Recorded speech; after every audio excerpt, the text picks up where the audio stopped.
राधा स्वामी जी, क्या आप भी ऐसा महसूस करते हैं या फिर आपके साथ ऐसा होता है जब कभी आप सत्संग में जाते हैं या फिर घर पे ही आप सत्संग चलाकर सुनने बैठते हैं तो आप भी नींद में आने लगते हैं, या फिर आपको ऐसा लगता है कि अजीब सी शांति हो गई है, नशे में मैं डूब गया हूँ और मुझे नींद आनी शुरू हो गई है। फिर आपके माइंड में ये आ रहा है कि मुझे नींद आ क्यों रही है या मेरे साथ ऐसा क्यों हो रहा है, जबकि सपोज़ कि आप सुबह के टाइम सत्संग सुन रहे हो, रात को आपकी नींद पूरी भी हो चुकी है, पर फिर भी जब आप सत्संग सुनने बैठे हो तब आपको नींद का एहसास होना शुरू हो जाता है। अगर ऐसा आपके साथ भी होता है तो आज के इस सत्संग वीडियो को पूरा शुरू से लेके एंड तक ज़रूर देखिए। आपको आपकी इसी सवाल का जो जवाब है वो आराम से मिल जाएगा। एक बहन, उसने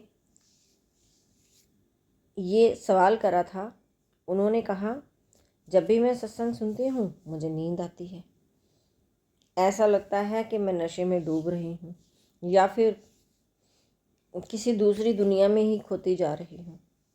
अब इस बात को बड़े ध्यान से समझना है। सबसे पहले नींद आना, सत्संग तो हम सुनने गए हैं, नशे में डूबना या झूमना ये कोई बुरी बात नहीं है, और ऐसा भी नहीं मानना कि ये आपकी कमज़ोरी है या फिर हम ऐसा कहें कि ये आलस है, तो ये आलस भी नहीं है, बल्कि ये आपके साथ कुछ अच्छा हो रहा है इस बात का संकेत है। हम किसी चीज़ को नेगेटिव सेंस से सोचते हैं पर ऐसा होता नहीं है। अगर उसे गहराई से समझा जाए तो उसमें बहुत बड़ा तर्क छुपा हुआ होता है। अब हम बड़ी आसान सी भाषा में समझते हैं, भाई नींद आती क्यों है। असल में हमारा जो मन है, हम मन के काबू के अंडर हैं। मन भागता रहता है, दिन भर हम बहुत सारा काम करते हैं, पता नहीं क्या क्या चीज़ें सोचते हैं, बहुत सारी टेंशनें हमारे दिमाग में होती हैं, चिंता, काम करने का जो समय होता है वो निकल चुका होता है। अब जब सत्संग सुनने के लिए आप जाते हैं तो वो सारी चीज़ों को छोड़ के आपका जो मन है वो शांत हो रहा है, और जिस टाइम मन शांत हो रहा है तो उस समय दो चीज़ें आपके साथ हो रही होती हैं। या तो आपको नींद आ रही होती है या फिर आपको बहुत अजीब सी शांति सी महसूस हो रही है, जैसे सब कुछ बंद हो चुका है। जो ज़िंदगी दौड़ के रूप में भाग रही थी वो एकदम से थम गई है। तो ऐसा क्यों?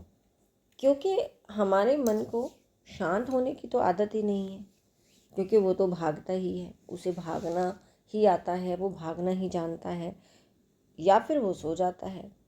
इसलिए जैसे ही आपको शांति आती है वो उस शांति को फिर से नींद में बदल देता है।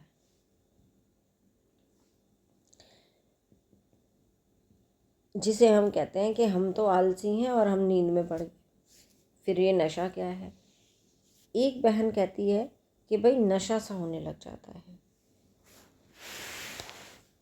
हमने यहाँ पे एक बात ध्यान से समझनी है, ये जो दुनिया है ये कोई नशा नहीं है, ये असल में अंदर की शांति है।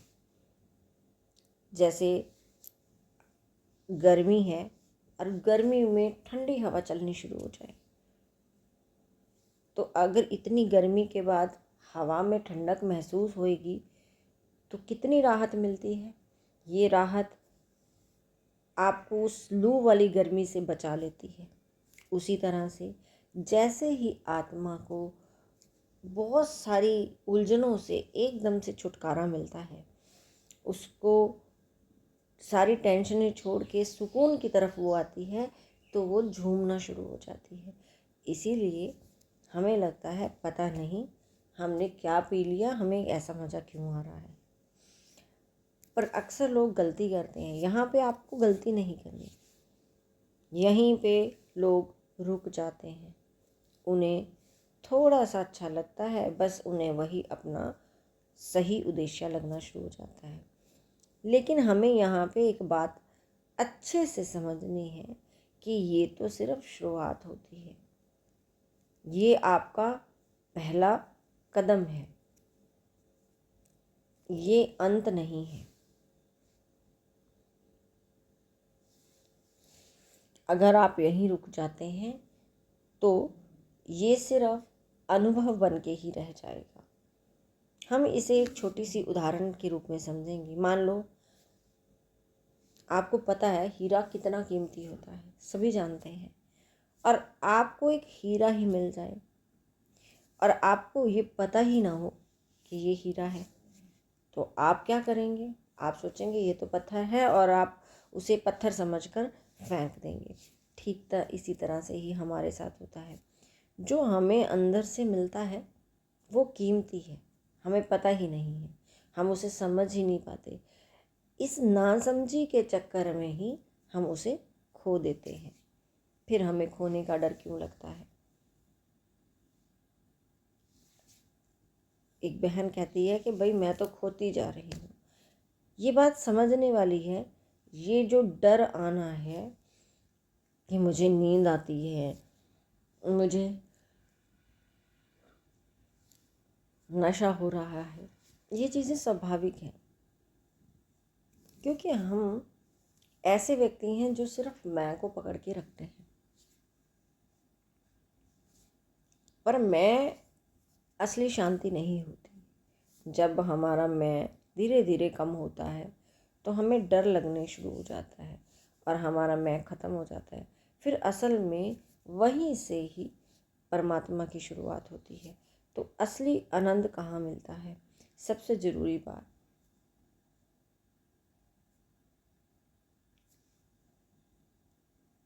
जब लोग पूछते हैं ये खुशी क्यों मिल रही है, तो हम क्या कह सकते हैं? इस खुशी का कोई कारण तो नहीं है। दुख का कारण जरूर होता है, खुशी का, लेकिन खुशी हमारा वो असली स्वभाव है कि हम चाहते हैं हमें खुशी मिले। जैसे हम इसे एक उदाहरण से समझें कि सूरज है, उसकी रोशनी तो सारी तरफ फैलती है और वो हमेशा चमकती रहती है। पर कभी ऐसा भी होता है कि बादल उसे ढक लेते हैं। असल में हमारे अंदर हमेशा आनंद की स्थिति है, पर वो आनंद कैसे ढका जाता है? जब हमें चिंता, टेंशन, सोच सब घर कर लेते हैं तो वो अंदर का आनंद ढक जाता है। जब हम ध्यान करते हैं तो ये जो बादल हैं धीरे धीरे हटना स्टार्ट हो जाते हैं। फिर हमें उस बादलों के नीचे छुपा हुआ जो आनंद है वो दिखाई देना शुरू हो जाता है। एक सच्चाई और हमें यहाँ पे समझनी है, जब हम बदलने लगते हैं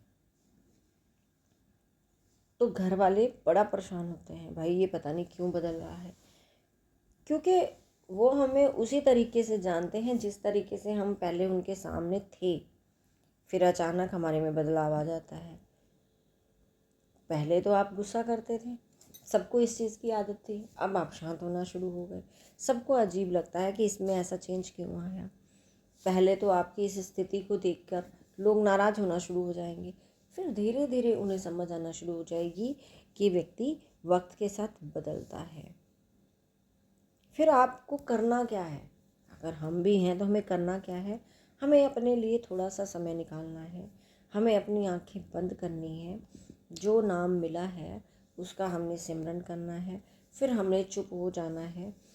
हमने कुछ भी देखने की कोशिश नहीं करनी, बल्कि हमने अपने अंदर से कुछ पाने की कोशिश करनी है। सिर्फ शांत बैठना है, जो होगा उस मालिक की दया से अपने आप होगा। ये हम सत्संग में सुनते आ रहे हैं, पर हम इसे इम्प्लीकेट करने की कोशिश कभी नहीं करते। ये मैं नहीं कह रही, सत्संग में जो संत होते हैं ये इन बातों को समझाते हैं।